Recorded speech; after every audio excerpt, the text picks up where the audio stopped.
രാവിലെ തന്നെ നേരം വെളുത്തല്ലോ തമ്പുരാനെന്ന് പറഞ്ഞ് ഓരോ ദിവസം എഴുന്നേക്കുന്നത്. ആദ്യമേ തന്നെ വിറക് പുരയിൽ കയറി വിറകെടുത്തു.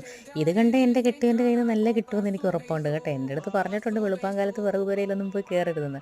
എന്നാലും വല്ലപ്പോഴും ഒക്കെ ഉള്ളൂ കേട്ടോ. എന്നും വൈകിട്ട് വിറകെടുത്ത് അടുപ്പിൻ്റെ മൂട്ടി വെക്കും. ഇന്ന് എനിക്ക് എടുക്കാൻ പറ്റില്ല. പിന്നെ രാവിലെ നമ്മുടെ പതിവ് ജോലികളൊക്കെ കടലക്കറിയാണ് ഉണ്ടാക്കുക. പുട്ടും കടലയും ഉണ്ടാക്കാൻ വിചാരിച്ച് കടലക്കറിക്കെല്ലാം അരിഞ്ഞു വെച്ചു. പിന്നെ ചായ ഇട്ടു കേട്ടോ. ചായ ഇട്ട് എല്ലാവർക്കും കൊടുത്തു. പിന്നെ കട്ടൻ കാപ്പി ഇട്ട് അണ്ണനും കൊടുത്തു. പിന്നെ ചീര കിട്ടിയിട്ടുണ്ടായിരുന്നു രാവിലത്തെ പൊതിച്ചോറിന്. പിന്നെ പാവയ്ക്ക, നല്ല നാടൻ പാവയ്ക്ക ഉണ്ടേ.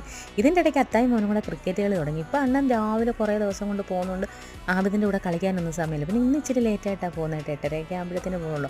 ആ സമയത്ത് അവനുമായിട്ട് ക്രിക്കറ്റൊക്കെ കളിക്കും. പിന്നെ ഞാൻ പുട്ടൊക്കെ ഉണ്ടാക്കി കടലക്കറിയും വെച്ചു. പിന്നെ ചീര തോരൻ വെച്ചു. പാവയ്ക്ക ഇങ്ങനെ അരിഞ്ഞിട്ട് മുളക് പൊടി ഉപ്പ് ഇട്ട് പുരട്ടി വെച്ചാൽ നല്ല ഇതാണ് കേട്ടോ. പിന്നെ അണ്ണനുള്ള പൊതിച്ചോറും സെറ്റാക്കി എല്ലാവർക്കും ആഹാരം കൊടുത്ത് അണ്ണനും അങ്ങ് പോയി. പിന്നെ അടുക്കള കണ്ടില്ലേ, ഇതാണ് കോലം. പിന്നെ അങ്ങ് അടുക്കളയും ക്ലീനാക്കി ഭക്ഷണം കഴിച്ചു. പിന്നെ നമ്മുടെ ചാനലൊന്ന് സബ്സ്ക്രൈബ് ചെയ്തേക്കണേ.